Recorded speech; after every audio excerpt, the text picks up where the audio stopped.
So, I may have waited too long with this piece, and this is a lesson that I need to work faster, uh, but it also presents a cool opportunity to talk about the phases that clay goes through. So, I was hoping to add more detail to this piece. I'm doing these really cool flesh pieces, and I was hoping to add some of my wire details and kind of the conduit tubing style ceramics that I do to this piece, and have these really cool organic shapes and fleshy looking uh, shapes kind of be a little bit more presentable. And clay is really only manipulated when it's wet and then it gets dry. And that's a good thing because we like that. Ceramics essentially has four stages. This stage, which is bone dry, and then I would then take that piece, and again, sadly, I didn't get to add the details that I wanted to. The reason why I can't do something, I know people are probably going, the ceramic uninitiated are probably screaming, saying, "Hey, just get it wet again." No, with clay, if you get it wet again once it's bone dry, it'll essentially disintegrate. And I quite like the shape that it's taken. I'm sad that I didn't get to add more detail, but it's I'm happy with where it's at. But essentially, clay, if you just leave it out, it will dry. Especially in Colorado area where Colorado is pretty darn dry. Um, it will the moisture will essentially evaporate, and it will be 90% dry. That's good because you want it dry to put in the kiln and the specialized oven that we use to heat ceramics to and pass its quartz inversion rate or process, and it becomes bisqueware. This is bisqueware. It's still pretty fragile. This is actually the most fragile stage, bone dry. We say in ceramics that bone dry is a state where even if you breathe on it, it has the potential of breaking. That's not necessarily true. What usually happens is us ceramicists, even us seasoned veterans, get tempted to touch it when it is in this state, and because it's super fragile, it breaks, and it's actually really sad. I mean, this is essentially a piece of dried clay, and I can just, crush it in my fingers, and it just, breaks up pretty quickly. So the rule of thumb when it's in this state is just don't effing touch it. Just don't touch it. Just back away. It's fine. It's gonna be in this state. Cool. There are of course other stages before that. This is wet clay. This we keep wet. Essentially, the reason why this got to this state, and I'm sad because I wanted to add more details, the way that I would have done that is I'm not working on my piece right now, but it's Colorado, it's super dry, so I need to do this. I wet the piece by spraying it with water. I wait a little bit. You don't want it to pool because you don't want to turn it into, liquid clay or slip. And then give it a little bit because, again, you don't want pools of clay. Or, sorry, you don't want pools of water in your clay. Wait a little bit for that to go, and then I would cover it with plastic. This is a piece that actually, believe it or not, I've kept in wet form for over, man, it's been a long time. This piece I started in 2016, so holy crap, that's like almost 10 years. That impresses even me. But again, every week or so, I just come to the ceramic studio and I, give it a little spritz. It's like taking care of a plant.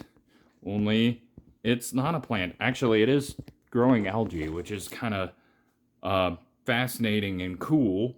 That's not a problem. That'll actually bake away when you take it to the bisque firing phase, because you're literally heating it to, I think, 1100 degrees Celsius or 1800 degrees Fahrenheit. I don't think I got the Celsius right. I apologize for my international friends.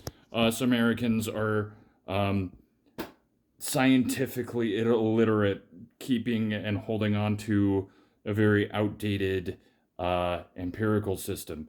I mean, hell, I could talk in Kelvin. That would be kind of fun. But hey, so bisque firing still really fragile, but more durable than this phase, where literally if I touch it, it'll break. So hands off. I'm gonna wait to have more pieces, because you want a good number of pieces to fire right away. Firing is kind of expensive, so the way to mitigate that cost is to have more pieces that you can fire at the same time. So it's kind of like cookies. You bake cookies, you don't just bake one cookie. You bake several cookies, and then you have a batch of cookies. Baking one cookie's kind of lame. Same kind of concept goes here.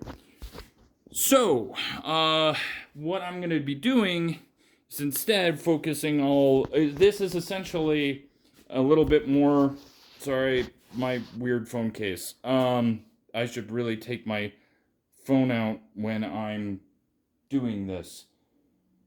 Rambling a little bit. A little bit of context for what this piece is going to be.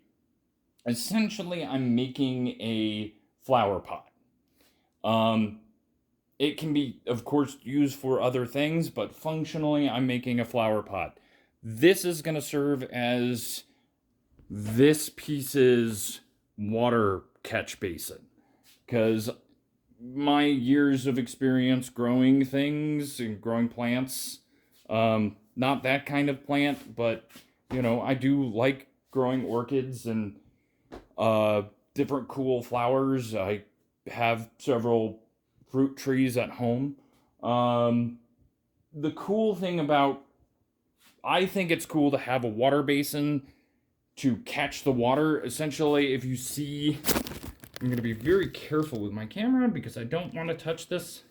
This is essentially hollow. So, water will just essentially drain from that into this catch basin. And then, you put some soil in there, and you could grow some really cool flowers inside that little pot, inside that little piece of ceramic that I am making. So we're going to keep this piece wet. I'm going to do some terra sigging, or terra sigillata. That's how I do a lot of my circuitry details. And I'm actually going to be using pigmented slips to do it, which is something I've wanted to do for a while. And I'm also going to be using some pigmented clay to achieve a lot of the wire details. I used to do that by just terra sigging the clay with like a white slip and then doing glazes on top of that. I'm going to be experimenting with colored slips and colored clays to see if I can make more consistent wire details in my work. But I guess, long story short, I know this has been me holding the camera and talking for a good while. Long story short, I sadly didn't take care of this the way that I probably should have, which is just, again, spraying it and then covering it with copious amounts of plastic, and then coming back on a, semi-daily basis and keeping it and spraying it down, and then recovering it with plastic again. I didn't do that, so this dried out. But there's still really cool things that I can do. But this is also a lesson of, hey, if you like the shape that something's in, and this happens to you, just leave it alone. Just don't touch it. Just back away. Just have it in a safe place in where you're making ceramics, and wait till you can fire it. That's the best thing I can do with this. But yeah, otherwise, if you're not going to be working on it, spray it with water. Don't hose it down copiously. Just have to get it, as you can see, this is like wet enough. You don't want the water to be pooling places. Then cover it with plastic. And as you can see, this piece has survived in wet form for almost a decade, which is kind of crazy. I don't recommend doing that. The real good trick and technique with ceramics is just make pieces more efficiently and quicker, and it won't dry out on you, and you won't lose out the opportunity to get details that you want to get in your work. So yeah, and then we talked about phases of clay. There's, of course, several more I could talk about. I guess I didn't go through all of the phases. So technically, this would be the leather hard phase. Because, when you get clay, brand new clay, well, brand new-ish. I've been wedging this clay a lot. This is your totally wet form, and it's, soft and malleable, and you can, shape it into different shapes and do cool things with it. You can extrude it. You can, use your slab roller and roll it out into thin sheets that you can then further manipulate. But you do that in the wet form phase. Then, when it dries, so the leather hard is, again, it's kind of the hardness of leather. It's not quite, it's not super soft and malleable like you just saw. If I take this piece of clay, this isn't a crucial detail, this is just a support, but, I can just kind of break it off. It's not, there's a little bit of firmness to it. This would be, the leather hard phase. This is the phase that I want it in when I do terrasigillata. That's like with all the research and experience that I've done in ceramics, that's kind of, my opinion, the best time to do the terrasigillata technique. You can also do terrasigillata work in the bisque firing, which is probably what I'm going to be doing with this piece, because, again,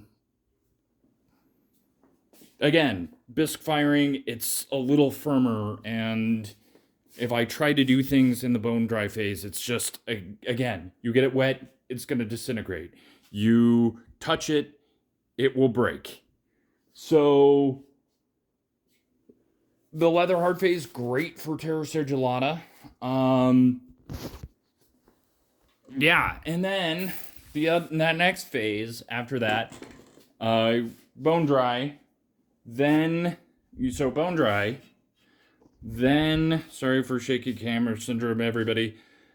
Then bisque firing. So this is bisque wear.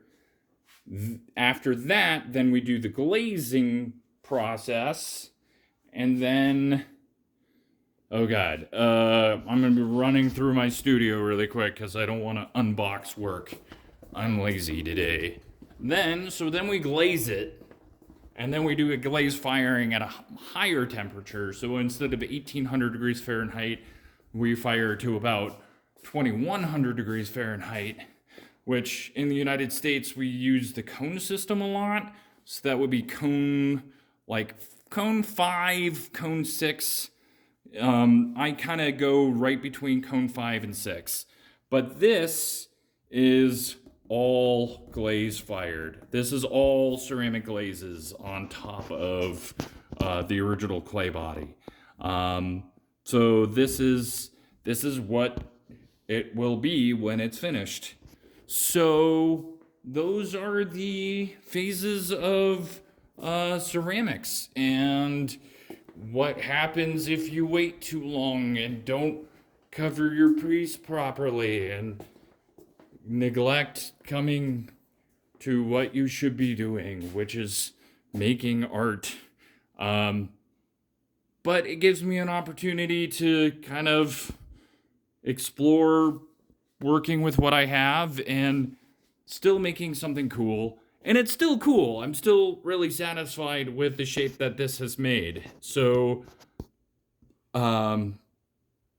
that's just kind of the way it is. And once it gets to the bone dry phase, just leave it alone. Just don't touch it. That's the best advice that I can give you. Just let it be. You know, that way you don't lose details that you want to keep. That's really important in art, is just keep the details you want to keep. That's the rule of thumb. If you take chances to do something during a really crucial phase where it's really fragile, you severely risk losing detail. And you don't want to do that in ceramics. You want to keep the details you want to keep. So, this piece, it's been, I've been really lucky with it, that I've been able to keep it, in wet form for a good long time. Even in Colorado, where it's dry almost all the time. And, it does snow, but, it does rain, but yeah, Colorado is a very dry climate. So, even in our dry climate, I've been able to keep this piece wet for a good long time. And just spraying it, adding a bunch of plastic. This is dry cleaner plastic. It's kind of the ceramicist's best friend for keeping our pieces nice and moist for a longer period of time. Because if you just leave these pieces out, oh god, it'll dry very quickly, less than a day for sure, maybe a couple of hours depending on the size of your piece. So yeah, you can keep that piece wet for a long period of time. It's also a lesson that I need to just make stuff, just come and work.